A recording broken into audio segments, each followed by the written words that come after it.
I just walk in the argument too one-way, why you mad? Girl, why you was sick? I do not want that. Came home to you only, you stuck like glue. If I caught that Hellcat, girl, you get one too. For me and you, I want you, I love you. Can I touch you? I rub, let me love you. Put my dreams to the side only cause I trust you. Girl, I trust you, I love you, won't judge you. What's going on? SEVelocity back with a new week of football, basketball, whatever it is, the whole 9 yards. We're here to talk about it. I'm Ev, he's Sean, getting straight into the sports stuff. Sean, would you like to say anything to people before we dive into it? Hello, everyone. First, I want to say Happy Turkey Day. Thanksgiving, good time to be around family, withdraw from like the daily stresses of school and work, and also good day to kick back and just talk about, think about, and watch some live sports. Worst holiday of the year. All right. No, I don't mind Thanksgiving, but I think it's overrated for anyone who's going to complain. Oh, Evan hates Thanksgiving. Don't worry, I agree with you. I'm more of a Christmas guy. Yeah, I agree. So, should we dive straight into the football realm of stuff? Yeah, start off there because with basketball, there's a lot to unfold. All right, I will try to zip through this pretty quick. I'll cover the scores first, and then I'll cover the storylines along the way, and any headlines I want to point out. So we'll start with Thursday night football, the earliest game of the week. We had the Patriots versus the Falcons. No shock there. The Patriots destroyed them 25-0. Won by 25. The same lead that the Falcons blew in the Super Bowl versus the Patriots. So for you Falcons fans out there, hold the L again. Rookie Mac Jones has continued to look good, and that Patriots defense with Matt Patricia leading as one of the main coaches for the defense has looked great. They get a win. Patriots are now, if I'm not mistaken, on a 6-game win streak. Let me double check that. Sorry, 5-game win streak. They moved to 7-4. Bills also lost, so the Bills are no longer in the lead of the division. Patriots have the lead. If the playoffs started today, the Patriots would be in. Now, moving on to the Bills. Bills played the Colts this week. A lot of people expected the Bills to win, one of the top teams in the AFC. Colts looking hot though.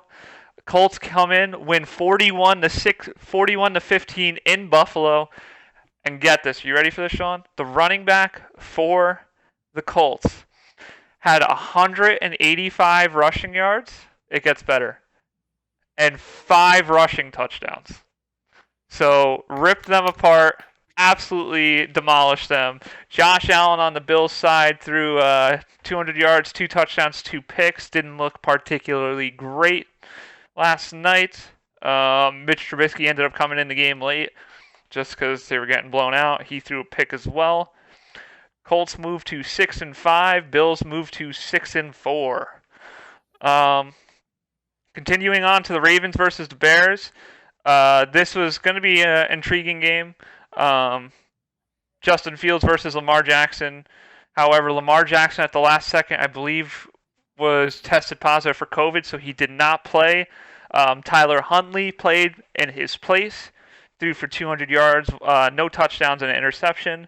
Andy Dalton ended up playing a majority of the Bears game. He threw 2 touchdowns. Justin Fields, let me just double check to verify. Justin Fields was pulled out of the game due to a injury. So we'll see if he comes back soon. Hopefully everything's all right. And Andy Dalton will also start for Justin Fields on Thanksgiving for one of the Thanksgiving football games. Now, moving on to the next matchup. By the way, the Ravens will move to 7-3, and the Bears are 3-7. Lions versus Browns. Lions are winless. They lose 10-13. Nick Chubb rushes for 130 yards and a touchdown or 2, getting a win. Browns win 13-10. They move to 6-5, and the Lions are now 0-9-1. So they have 1 tie, 9 losses. Good stuff. Great team. Now moving on to the Titans versus the Texans. The Titans are 8-3. Great team. I believe Stephen A. Smith had them near the top last week in his rankings. It's Steven's A-list. Yeah, real A-list. Because let me tell you something. They lost to the 2-8 Texans. So the Titans have 3 losses. I don't remember what one of their losses is, but they've lost a game to the 2-8 Texans and to the 2-8 Jets. So they can't beat the garbage teams, but they could beat everybody else, including the Rams. So who knows what they are? By the way, Titans signed Adrian Peterson a couple weeks ago to help fill in for Derrick Henry, who's in his late 30s. Running backs usually don't last after their early 30s. It was significant because that was the first time he's gotten a contract after like a year or so. Couldn't find a team. He was just released this evening, so we'll see where they go for a running back, but no more Adrian Peterson. Now, next up, Packers versus Vikings. I picked this game for the Packers to win. I thought that would be a reasonably easy game, but the Vikings, being the Vikings, like to lose to trash teams and then beat random really good teams. Vikings come in, they win 34-31. It was in Minnesota. Game-winning field goal as time expired for Mike Zimmer and the Vikings. Rodgers ends up losing by 3. They move to 8-3, and the Vikings are 5-5. With that said, I want to point out that Rodgers threw for 385 yards and 4 touchdowns, no interceptions, played really well. However, Kirk Cousins also played well, threw for 350 yards, 3 touchdowns, no interceptions, which is very uncharacteristic of him. Now, fast forwarding to the Dolphins versus the Jets, 2 dumpster fires. The Jets are 2-7 coming into the game, while the Dolphins are 3-7. Jets end up losing with Joe Flacco at quarterback. Our third-string quarterback, who's a veteran, steps in, threw for 300 yards, 2 touchdowns, had a decent game, very game manager-esque. Tua Tagovailoa had 270 passing yards, 2 touchdowns, and an interception. That's only the 3rd interception by the Jets defense this year. Pretty garbage, but that's okay. We live and move on. Jets end up losing 17-24. Dolphins go to 4-7. They are also on a 2-win streak because they just came off beating the Ravens the week before.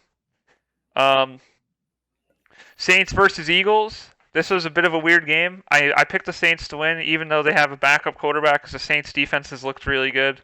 The third-string quarterback, Trevor Siemian, comes in, 3 touchdowns, 200 passing yards, 2 picks. Jalen Hurts, who's been struggling with this passing game, had 150 passing yards, no touchdowns, no interceptions, but he also had 70 rushing yards and 3 rushing touchdowns. So he gets done. Also, Miles Sanders, their star, I would say star running back, but he wasn't having a good year before he got hurt. The year before he was doing well. Their featured running back returned this week. He had 100 rushing yards as well. Eagles get the win. They are now 5-6, a game off of 500, and the Saints move to 5-5 as the Eagles battle to try to get to the top of the division. Washington football team versus the Carolina Panthers. This is an extremely significant game. We talked about this a little bit last week. Cam Newton making his home debut, returning to the Carolina Panthers, and Washington football team, their coach being Ron Rivera, the former Carolina Panthers coach who coached Cam Newton. It was a good matchup. Tyler Heineke played really well, 16-22, 200 yards and 3 touchdowns passing. Cam Newton also played really well, 190 passing yards, 2 touchdowns, 21-27. Cam Newton also got a rushing touchdown and 50 rushing yards. Antonio Gibson, 95 rushing yards for Washington. Washington ends up getting the win at 27-21. Carolina moves to 5-6, and Washington moves to 4-6. I want to point out Carolina has done really well early in the year. They started out 3-0, and now they're 5-6, so they're kind of falling apart. We'll see where that goes. But that's not Cam Newton's fault. He's played really well in his return, so we'll see where they go, especially if Sam Darnold returns. I think that Cam Newton's going to have to be the starter because he's played way better than anyone else. You might like the stat, Sean. So far, Cam Newton was cut by the Panthers a few years back. I believe they still had to pay him a little bit. And then they brought in Teddy Bridgewater, let him go and go to the Broncos, and then they brought in Sam Darnold in a trade with the Jets. He gets injured, and now Cam Newton's playing. So what someone said is the Carolina Panthers are paying for Cam Newton's replacement, replacement, and Cam Newton again now. So 10 out of 10. We'll see where it goes. Yeah. Interesting though. We'll see how they do. But Cam Newton's looked good. And a lot of people forget. A lot of people are like, "Oh, Cam Newton's career's done. He can't run the same as he used to." He's 31 years old. Most quarterbacks play until they're 40. I understand that you're going to lose some of your athletic ability as you get older, but understand he is also a good passer and can do just as fine. Do you think he's a better passer than Lamar Jackson? Absolutely.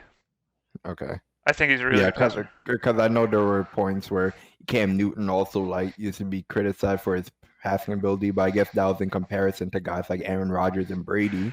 Yeah, and he kind of ironed it out over the years. He was getting better and better at it. I will say Cam Newton, something I want to give a lot of credit for is he had a heck of an arm too. He could throw it really far. So, I think he'll be fine. I think that he's kind of adapting more towards passing. He still gets 60 rushing yards in a game, which is still a lot, but I think he's going to be just fine passing, and I think that team's going to be pretty good. They just need to work out a few kinks, learn a couple new plays. It's a new coaching system, new quarterback. They got to just switch everything up. Moving on to the 49ers and Jaguars, no surprise there. The 49ers beat the Jaguars 30-10. Garoppolo did look really good for the 49ers, though. I want to point that out. He didn't look good a lot earlier this year, and there was questions on whether or not rookie Trey Lance should play. But he threw for a pair of touchdowns, and he was also extremely accurate.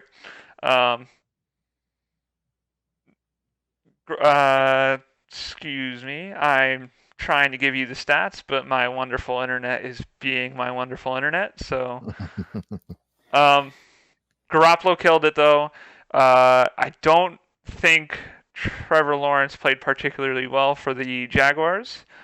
I am pulling up the scores on my phone since everything else is failing me. Trevor Lawrence only had 150 passing yards, no interceptions.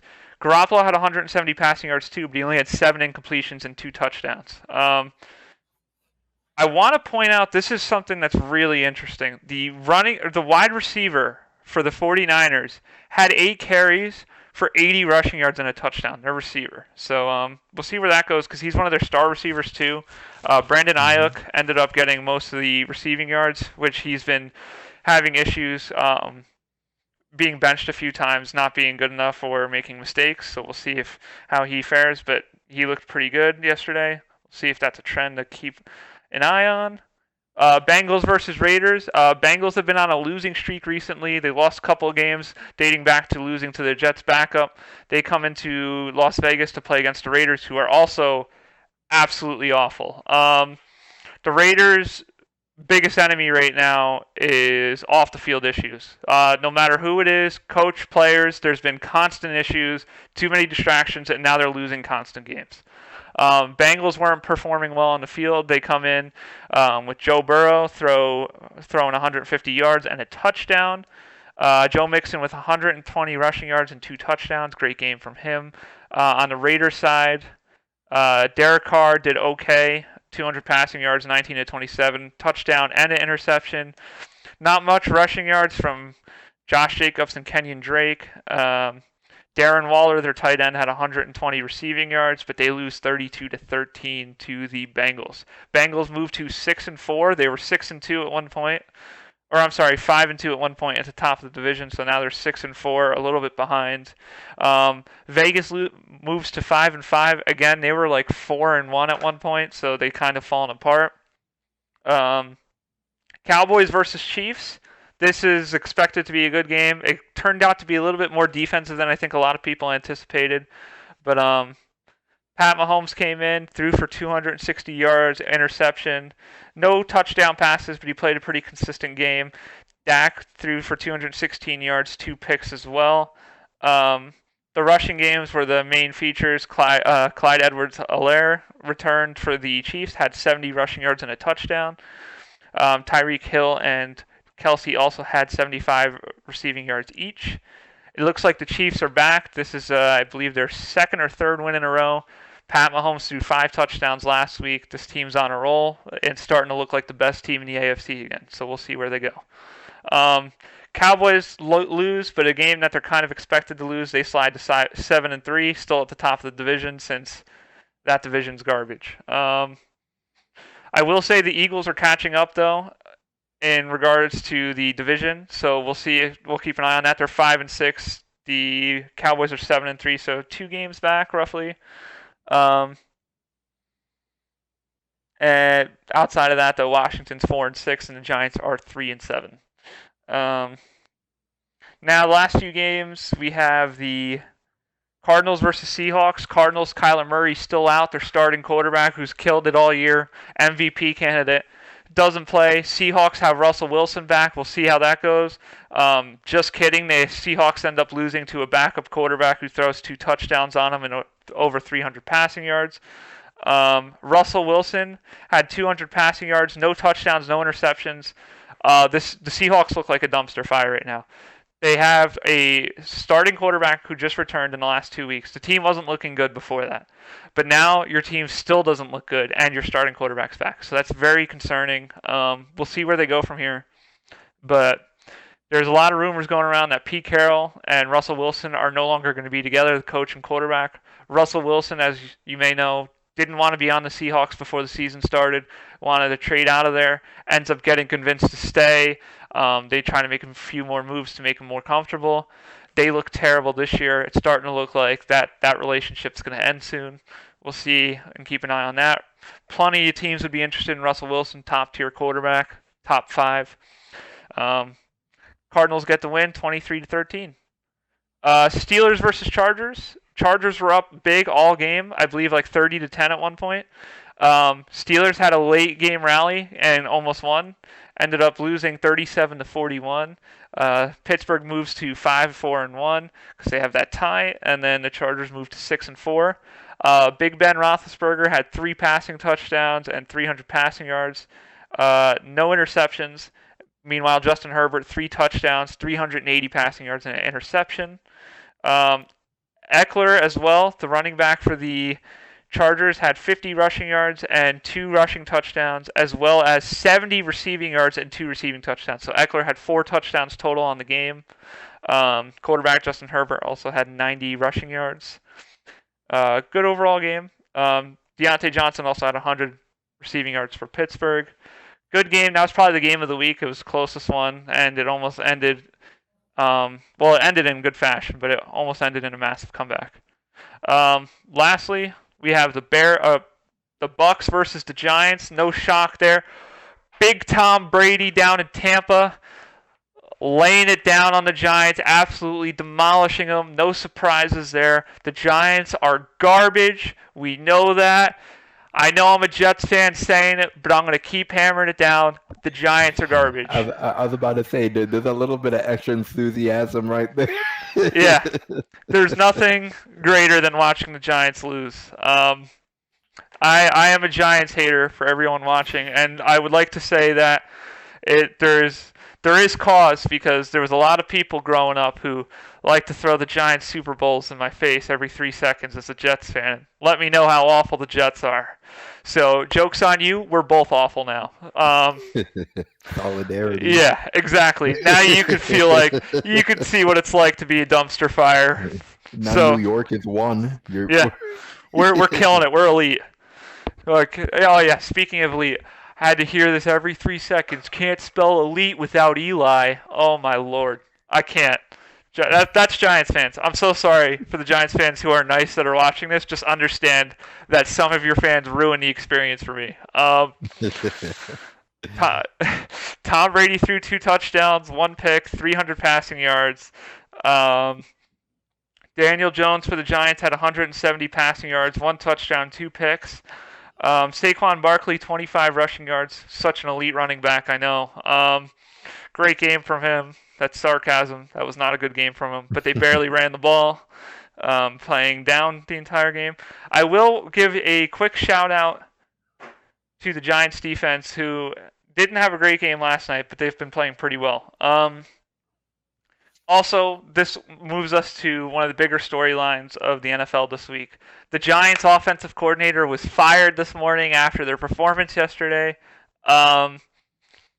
Listen, I don't ever root for people to lose jobs, so I'm sorry that he lost his job. But that offense is not good, and it's probably the best direction for them to part ways with the offensive coordinator. For you though, Sean, the offensive coordinator for the Giants was the Cowboys' former head coach before he was fired 2 years ago. So he went and filled in as offensive coordinator for the Giants, which some people maybe expected they would get some information on the Cowboys' insight and how to beat them, but also had an idea of maybe this could be a good fit for their offensive coordinator, even though it was a controversial hire because not a lot of people liked him as the head coach for the Cowboys. So offensive coordinator, they weren't confident he was going to be good either. It doesn't work out. He loses his job. I don't know who's going to be the current offensive coordinator. I'm sure they have an interim on the team who's going to take over, but they're going to have to hire someone soon. So, interesting moves. That's kind of where we stand with the NFL scores this week and stuff that's happened. For the Jets, I will point out that Zach Wilson, rookie Zach Wilson quarterback, will be returning this week after being out for the last 4 to 5 weeks with a knee injury. However, the two of the Jets' backup quarterbacks, Joe Flacco and Mike White, both one has COVID and the other one came in close contact, so they will both be out this week. So the Jets will have one backup behind Zach Wilson. They play the Texans. Both teams are 2-8. Probably won't win that game either, but that's okay. No shock there. We're looking for a high draft pick next year like we do every year. So, also, as the Seahawks continue to lose, we have the Seahawks first round pick too. So we might have 2 top 7 picks in the first round. Pretty good. Texans cut running back Philip Lindsay. He was a really good running back a couple of years ago. So that was an interesting change. They crowded backfield. Bears coach Matt Nagy is being reported that he's likely to be fired soon. We'll see where that goes. He's been given plenty of chances. He's probably on his way out. Lions, Jared Goff will start this week on Thanksgiving versus the Bears. I think that's pretty much everything that I want to bring for NFL news. I do want to point out a few highlighted games to watch this week. Some really good games. As you might know, there is 3 games on Thanksgiving every year. So we have 3 Thanksgiving games. Also, fun fact, there are 3 teams in the NFL that play every Thanksgiving, no matter what. It doesn't change. So the 3 teams that always play on Thanksgiving are the Cowboys, the Lions. What's the last team? Cowboys, Lions, and Bears, I believe, all play every Thanksgiving. I'm not certain about the Bears. Is there a reason behind that? I'm sure there is, but I can't give it to you. I'll tell you the Cowboys is likely probably because it's like America's team and it's Thanksgiving. Oh.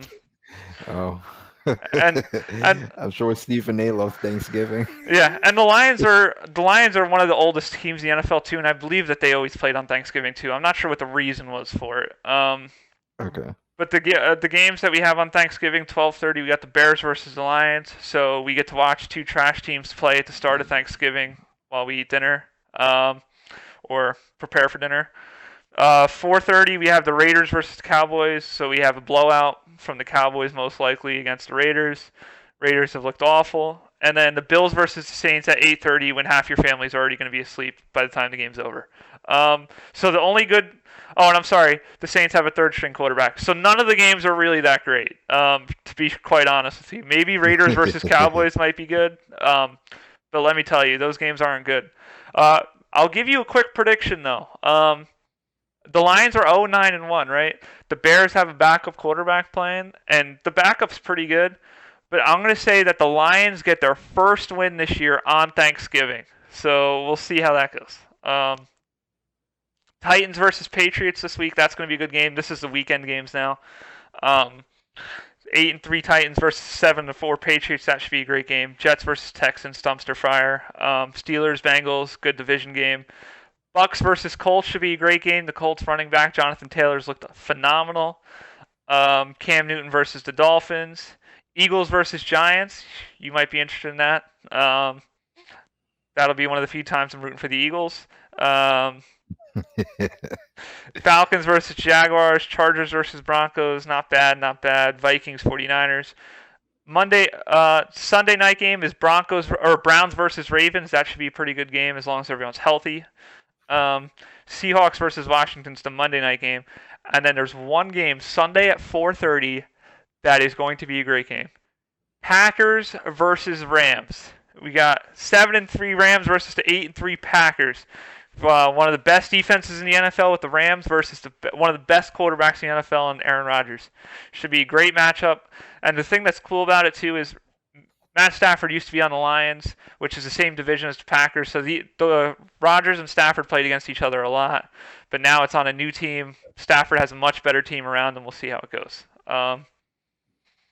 That's football. That's what I got for you. This is everything I think I could tell you guys. I hope that you enjoyed that section of it. I'm excited for more football this week and watching my team play for nothing except for a good draft pick and likely blow that too. But hey, football's football. I enjoy it, and we're gonna just keep moving forward. So without further ado, let's take a step to the basketball realm of things. You take the floor. You can start it off because I've been talking a while. Woo. First, I wanted to tell everyone that unfortunately, once again, I have to pay up on a bet that I lost to Mr. Evan over here. Oh my gosh. It was, what was the game? It was the Lakers versus the Milwaukee Bucks. Yes. Wait, can I just point out something real quick? The day we made the bet, we were talking about whether we should do it with just the teams or the players, and I was more comfortable doing it with the teams, but I will say Giannis was also the leading scorer for that game. So at least it did pay off. The best player on the floor. Yeah, I just wanted to know that. I wanted to let you know I would have won the bet either way. Yes, I'm well aware. So, oh my God. Go ahead. But there's a bunch of topics you need to get into. Like, oh God, this was one hell of a week. But I'm going to start off with the big headline. LeBron James' suspension for his altercation with that was that player's name again on Detroit? He's young, so that's why I don't remember his name. Isaiah Stewart, I believe his name is. Okay, yeah, Isaiah Stewart. Now, as all of you know by now, LeBron James is my favorite player of all time. He's a bully. No, I'm kidding. He's my favorite player of all time. But I completely agree. The altercation warranted a flagrant 2. He deserves to be ejected, which also is the first time LeBron's ever received a flagrant 2 in his whole career. So that shows he has a good track record. And he also deserves to be suspended, also his first time being suspended as well. It was just for one game. But now, this is where people are blowing things out of proportion, especially a certain individual on a show on Fox Sports Network.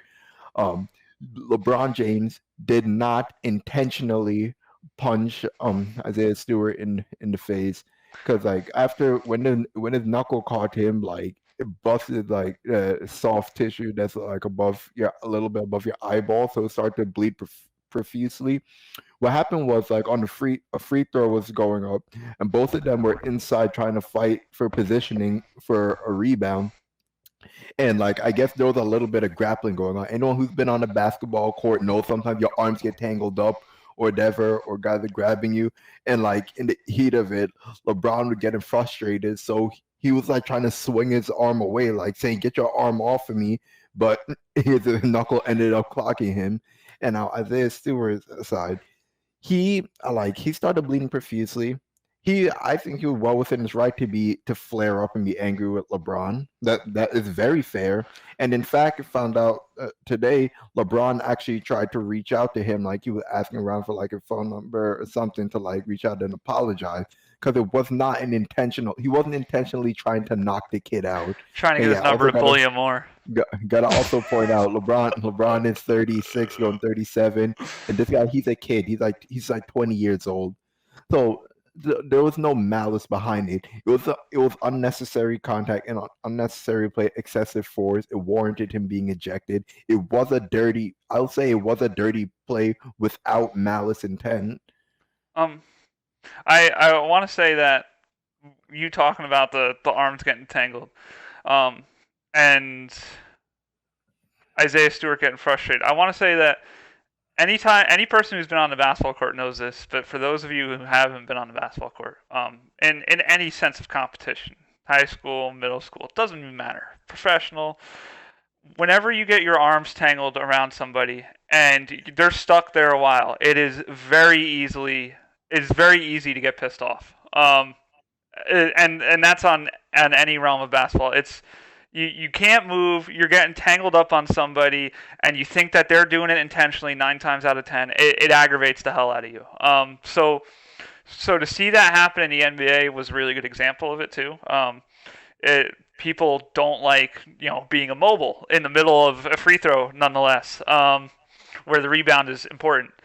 I will say though that I'm glad that LeBron's reaching out to Isaiah Stewart because like we both agree, LeBron didn't do anything intentionally, but LeBron did give out the worst of it without intention. Yeah. However, Isaiah Stewart reacted very badly.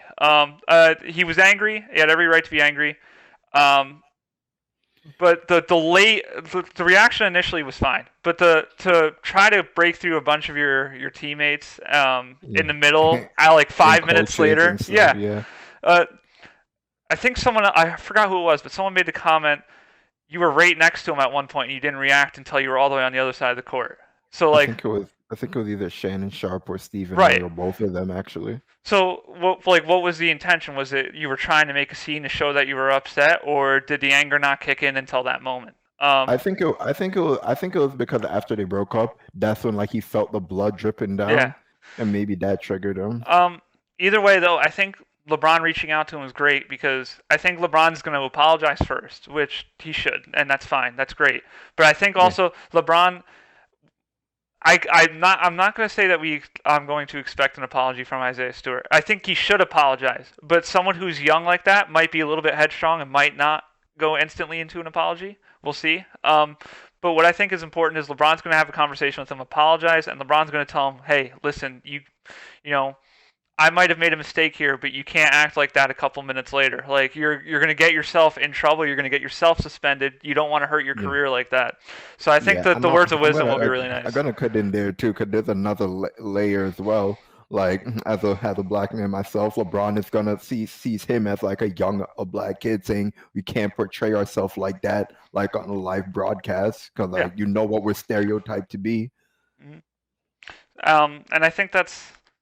I mean, it's a shame, but at the same time, I think at least LeBron will be able to put veteran presence into Isaiah Stewart's mind, because also you have to keep in mind the Pistons don't really have that.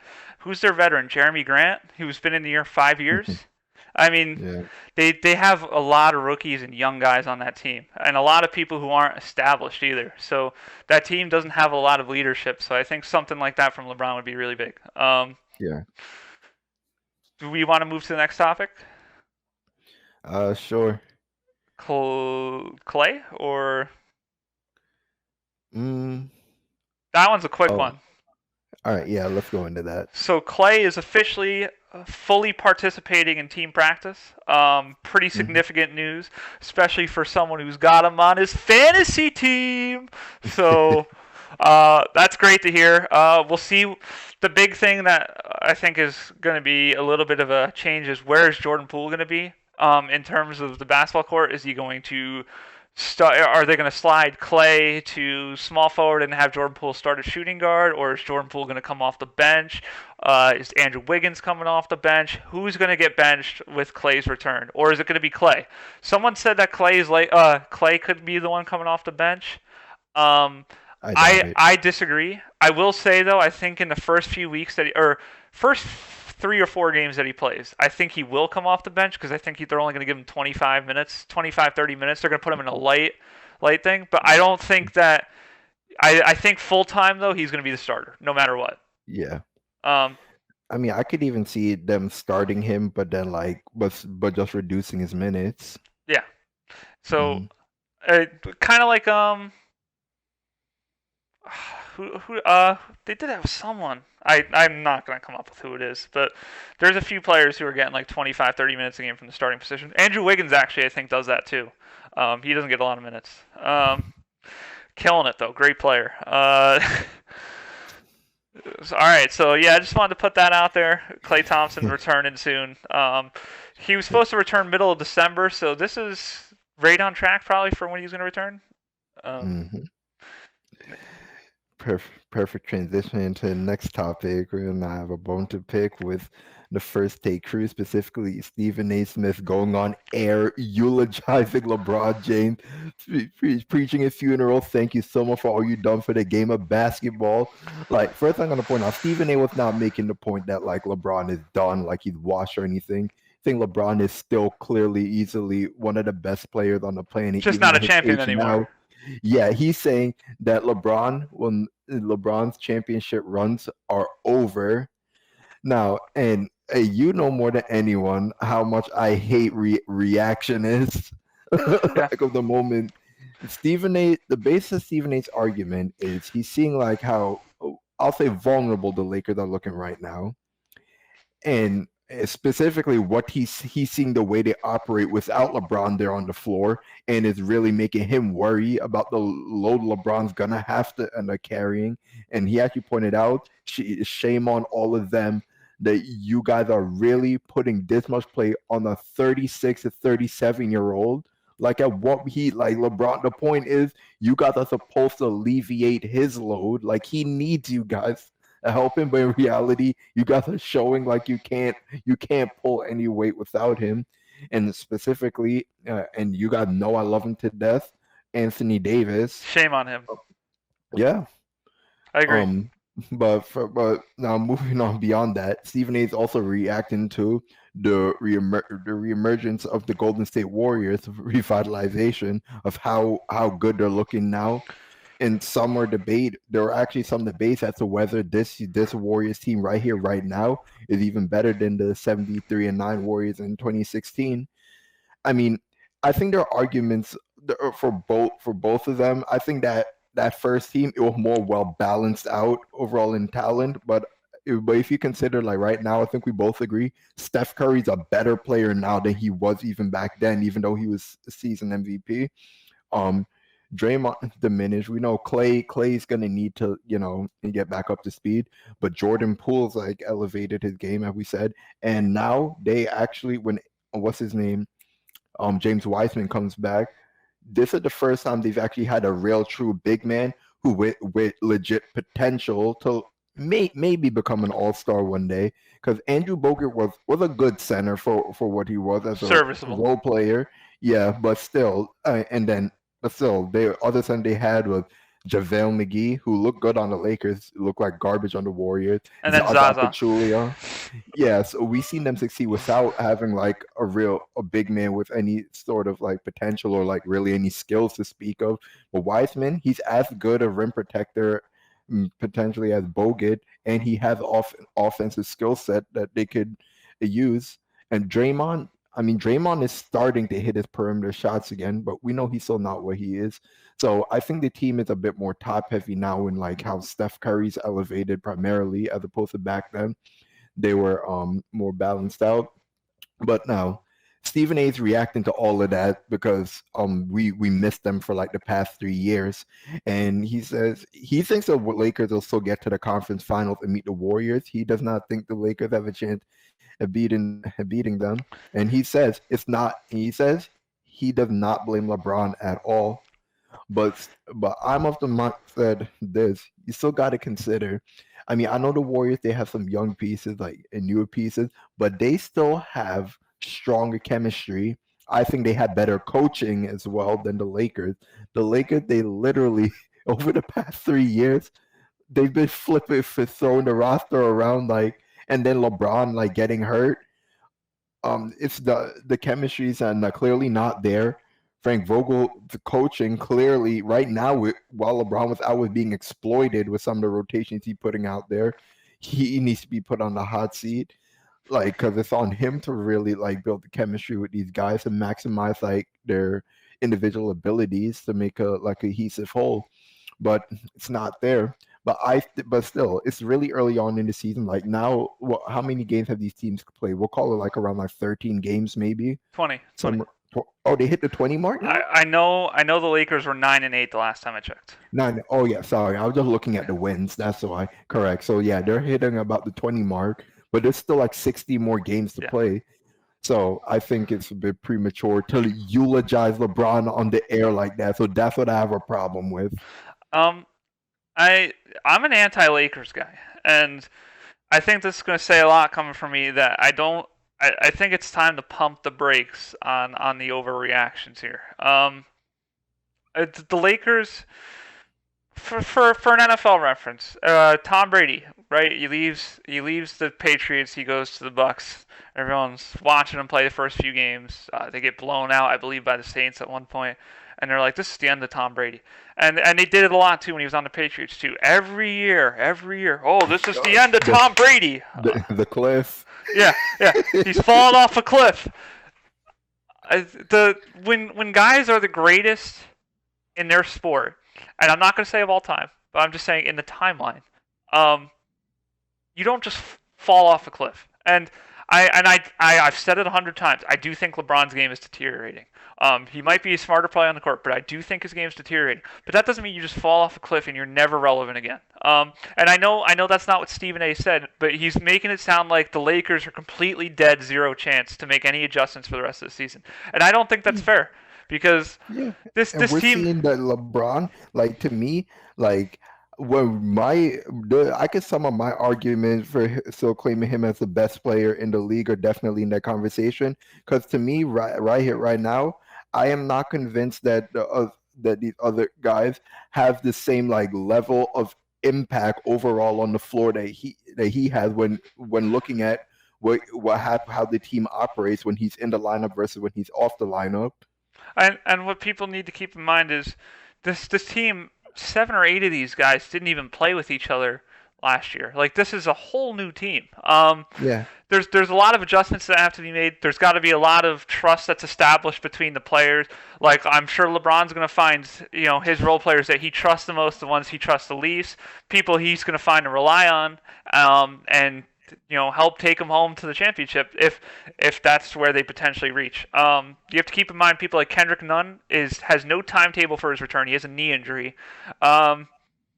Austin Reeves, I know, is not a big player on there, so I won't say much about him. Trevor Ariza, though, out for a long time, too. We haven't heard much about him. At least 8 weeks is what we last heard he's going to be out.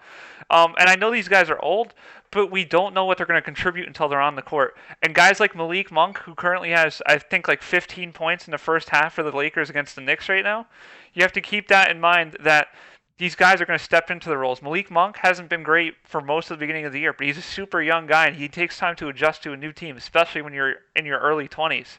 So you have a guy like Malik Monk who can likely take a I'm not going to guarantee it, but there's a chance that he could take a similar role as to what Jordan Poole takes when Klay Thompson returns, and I think that he could be a really reliable player for them. There's plenty of guys on that team who could step up at different points in the game. So people have to understand that too, and it might not be consistency, but you're probably going to find someone out of those 8 people on your bench or 7 people on your bench who's going to step up and kill it. And it might be someone different every night too. Like Carmelo has his nights where he's 20 plus points, and then there's nights where he's like 0-10 shooting. But there's also games like that for Malik Monk where he contributes a lot. I'm trying to think of Horton Tucker too. I mean, there's plenty of guys on that team that could just step up at any point. So I think that they just need to take a little bit more time to gel. Similar to the early Heat, I know they don't have 3 perfect all-stars, but they're gonna take time to adjust and gel and gain chemistry, and then things are gonna start to work out a little bit more naturally. LeBron and AD already have that chemistry. Russ and Carmelo, they have a bit of chemistry. They played together at some point, but putting it all back together and figuring out what works best is going to take time. And Yeah. like Russ has to adjust to LeBron, Russ has to adjust to AD, and vice versa. And that's going to take time because those guys have very different play styles. So it's going to take a little bit to figure out, but it's going to be fine. And AD needs to step it up. Yeah. Like, I mean, he's playing better than he did last year. Like, last year was probably the worst season of his career, like, even when he was healthy. But he needs to show more signs of, like, the first go around with the Lakers, like, their championship year. Because, funny, this is deja vu. You remember when everyone was saying, oh, I'm not so sure about the Lakers, like, how polarizing they were? When they win some games, they're like, yeah, they'll win it all. And then they lose. It's like, oh, I'm not too sure. We're worried about the almighty Clippers. And going into the bubble against a Portland Trailblazer, for example, some are similar team to the Warriors in the sense of how elite their perimeter shooting is. And that's pretty much why Stephen A is convinced the Warriors will kill them. Because Stephen A, once he sees shooting, like he's the one who jumps off the cliff, the deep end.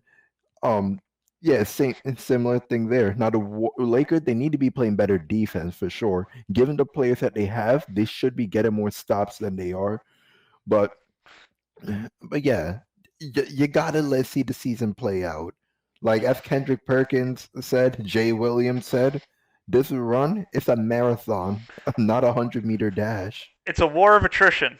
It's gonna teams are gonna gradually get better and worse. Teams are gonna start to figure out what works, and then other teams are gonna start to fall apart because things aren't gonna be long-term answers. And there's something else that needs to be pointed out. I mean, people are looking at LeBron and we're seeing him get injured more frequently, which we're not accustomed to. So considering what we're compared to what we're used to with LeBron, I will say he's injury prone. But looking at it objectively at the bigger picture, he's not any more injury prone than Kevin Durant shown over the years. Steph Curry, like he's not any more injury prone than those guys. So hell, Steph Curry himself. What if he gets injured? I think that's a hard example to make because both. Well, I don't know about Steph, but like Kevin Durant had a season-ending injury, and he's not sitting out a lot of these games just in the middle of the season. Like he's not having a lot of short-term injuries. I will say I won't call it a liability yet, but it is definitely a big concern with how often LeBron's getting injured from these short-term injuries, because that tells you what's the chances that one of these injuries either A, becomes serious or happens right before the playoffs, because that's going to be a major concern. But we've seen KD like have those multiple of those injuries within single seasons back when he was on the Golden State Warriors. The reason it wasn't such a concern is because the team they had, we knew they'd be fine. Yeah. It was the same thing with Steph when they were all playing together. They're in and out. Well, it's the same whenever there's a bunch of stars on the team. Even the Clippers early on with Paul George and Kawhi, he could sit out anytime he wanted. We're not going to talk about that. That's a different story. Yeah, I just want to throw that out there. By the way, Kawhi Leonard started in my lineup the other day in fantasy because I had an extra slot and no one else was playing. So I said, why not? It's a marathon though. Oh yeah, and I got another topic I definitely need to bring up because I had texted you about it, but we never ever like really discussed it. Do you recall Mr. Andre Iguodala naming his top 4 point guards of all time? Oh my gosh, didn't he put Kyrie at number 4? Yes, he said there are no point guards in the history of the game of basketball that are better than Kyrie Irving, except for Magic Johnson, Isaiah Thomas, and Steph Curry. That's a sin. That is straight up blasphemy. You know what it's funny with the 75th anniversary team with Skip and Shannon were debating it. It's funny. Well, Shannon, he said Kyrie doesn't deserve to be within that top 75. I mean, that one I don't know, but Iguodala said that Kyrie should be a top 20 all time, and Shannon was like, absolutely not. Based on what? Yeah, what has he proven? That he was clutch in 1 year? Yeah, exactly. That's literally what Shannon said. What? Just one shot? He literally proved that he cannot be the number one option on the team. If anything, he proved he might have been overrated. Here's what Andre Iguodala told me. when he looks at point guards, he evaluates ball handling over everything else. Ball handling and scoring. Yeah, and there's no other aspects. There's no aspect of distribution whatsoever. That is so disrespectful to Chris Paul. I'll tell you, it's disrespectful to 2 point guards off the top of my head, and that's Chris Paul and that's John Stockton. You're telling me that the all-time assist leader in NBA history is not as good as Kyrie because of this 1 year. Yeah, not even just him. We could even talk about guys like Steve Nash. Steve Nash he had great scoring ability. He himself is one of the greatest sharpshooters we ever seen. He didn't take as many shots as these other guys because he was primarily a floor general, which was the most important skill for a point guard. I mean, you can make arguments even for Rondo. I know he wasn't a scorer, but his distribution was so vital in his defense. Yeah. Russell Westbrook. I mean, there's so many people. Yeah, like right now, obviously right now, Kyrie Irving is a better player than Russell. But all this time? is where the slander comes in. Yeah, like Westbrook at his best, the two, him and Steph Curry, like some people had their preferences. Yeah. They were neck and neck. You know who else too? Ben Simmons too. Like how can you take him out of this argument? Oh my gosh! I'm not even gonna engage in that. But yeah, Oscar Robinson. Yeah, he's another one. Extremely disrespectful. Jason Kidd. His own teammate James Harden's gonna pass him in this year too. that was just completely utterly ridiculous. Tony Parker. Him. It's weird. Yeah, I know. For him. I love Tony Parker though. He's very much game manager. Yeah. But the thing is because we know that Tim Duncan was like his role on the Spurs was essentially like what Kyrie's was with the Cavs. Yeah. I'm looking at the top. Oh, sorry, that was the top point guards for the season. I wanted to look at the top point guards of all time to see what other lists said. Just so we could debate some of it. All right. NBA all-time rankings, top 10 point guards of all time. This is Bleacher Report too, by the way. Credit to Bleacher Report for the list. Okay. We'll start with. I don't know if I could. Okay, 2019. This list is somewhat recent, 2 years. Yeah, it's fine. All right. Wow, we're starting really rough. Number 10 is Isaiah Thomas. Okay, that's fine. Better than Kyrie. We'll just say yay or nay. Better than Kyrie. But if he's 10, you have to have concern of where Kyrie is. Like, just call it out. Number 9, Russell Westbrook. Better than Kyrie. I agree. Number 8, Steve Nash. Better than Kyrie. Do you think Russell Westbrook's better than Steve Nash? Because I think so. Yeah, I'm going to say so as well. Even though Steve Nash is my favorite point guard all time, he's a way better playmaker than Westbrook.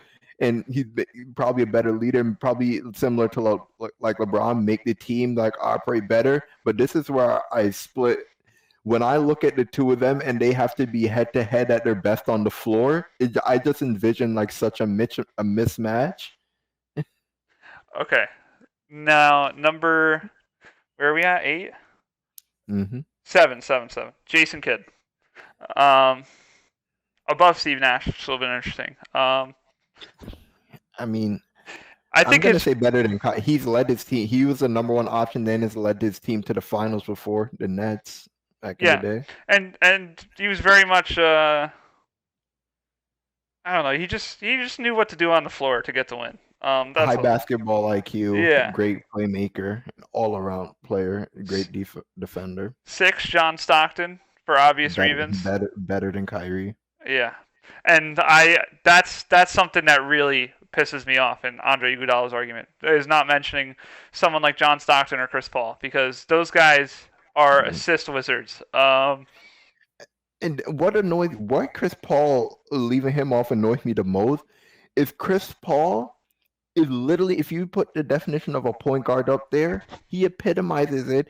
And I always said this, as a scorer, in terms of his ability to score, I really can't say like he's inferior to Steph, Kyrie, Westbrook, Damian Lillard. These guys, like, obviously we're going to credit them for like scoring at a higher volume than him. But with you, this is where you tell the difference between someone who just sits and reads his stats and watches the games. In games where Chris Paul needs to score at the volume, he gets buckets. X He Factor. can, yeah, he can shoot at a high level. He's clutch.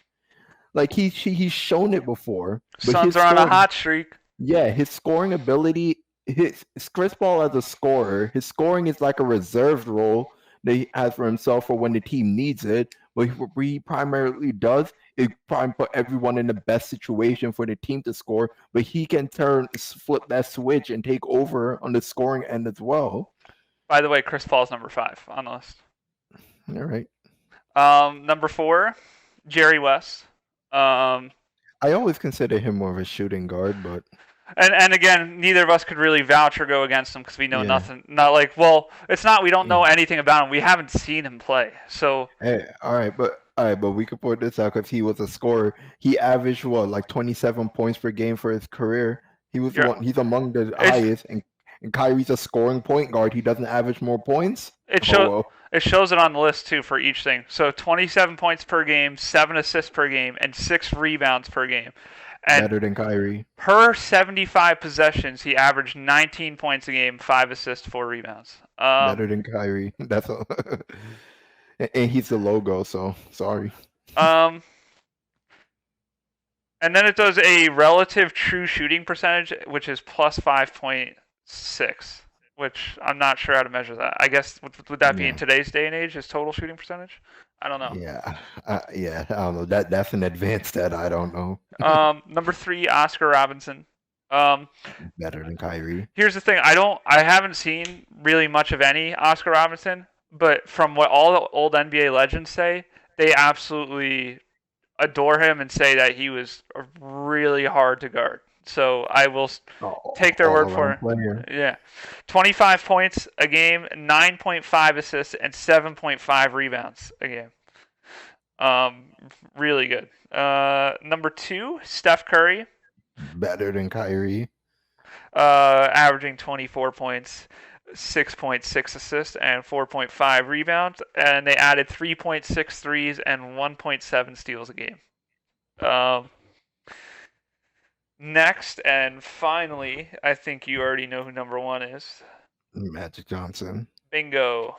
Magic Johnson, who had 20 points a game, 11 assists, and 7.5 rebounds a game. Oh, Magic averaged 20 points a game? 19.5, so yeah, if you want to round up. Oh, okay, yeah. And then 11.2 assists, which is a lot, and then 7.2 rebounds. But I know he's also 6 foot, 7 point guard, 8. Yeah, he was 6'9". Yeah.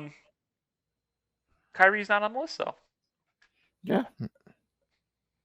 Doesn't belong there. I was gonna say, as of right now, all time, he's not better than any of those guys. Yep. No, he is not. Now, and this is what people need to understand. We understand how Kyrie is an extremely skilled player and very talented. But when we see that talent on the basketball floor, if anything, his talent is effective in for one-on-one style play and just putting up his own points, but it doesn't elevate his team. That's the difference between him and those guys. People can say what they want about Russell Westbrook, but we've seen him as a number 1 option on his team and be more effective than Kyrie Irving. It's as simple as this. To be an all-time player, you need to have a resume, and right now Kyrie doesn't have a resume. Yeah. Doesn't have it. That shot. Just one shot. That's all he has. And everyone remembers it. Is there any other final topics you want to cover as we're encroaching on the 60-minute mark? No, I think that's it for this week. All right. We already talked about upcoming football matchups. Let me just double check real quick, see if there's any good basketball matchups we got upcoming. There's a big one tonight. I think it's the Denver Nuggets versus the Blazers. Trailblazers. Yeah. And Mavs Clippers. So, what was that? 2 playoff rematches, right? We'll see how that goes. By the way, okay. Well, I was going to roast you at some point because the Pistons were up by 8 on the Heat. Literally, I kid you not even 2 minutes ago. And now they're down by 8 because that's how bad the Pistons are. What can I say? It's getting hot in the arena. Yeah. No games on Thanksgiving. They don't do any Thanksgiving games, which is great. Tomorrow, Suns versus Cavs. Nets versus Celtics might be a little bit notable. Well, Sixers versus Warriors tomorrow for you, if you're interested in okay. watching that. I'm not sure if Embiid's back yet. I don't think so. And then keep an eye on Trailblazers versus Kings. We all know the Kings are a talented team, and this is their first game without Luke Walton, who was just fired this week. So we'll see where that goes. Yeah. Friday's a big one. Bucks versus Nuggets. Oh, that'll be a good game. And you also have Knicks versus Suns for the Knicks fans. That should be a blowout for the Suns, probably. Yeah. But other than that, I do want to highlight one important Lakers matchup. I know they're playing the Knicks right now. I won't highlight that. But upcoming. All right, so it's not till next Friday, but they play the Clippers next Friday, so we'll see where that goes. Other than that, by the way, they play Brooklyn on Christmas, the Lakers, so that should be a good game. Making the best players come into work on Christmas.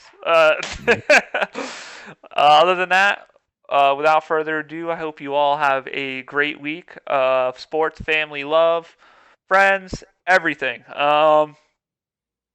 And I just hope you guys have a happy week. Anything from you? Have a good one, everyone. Eat a lot of food on Thanksgiving Day. Like, comment, and subscribe. Duff, sorry, forgot about that. Happy Thanksgiving. Hope you all have a family and friend-filled Thanksgiving and full stomachs. Have a good night. To me and you, I want you, I love you. Can I touch you, I rub, let me love you. Put my dreams to the side only cause I trust you. Girl, I trust you, I love you, won't judge you.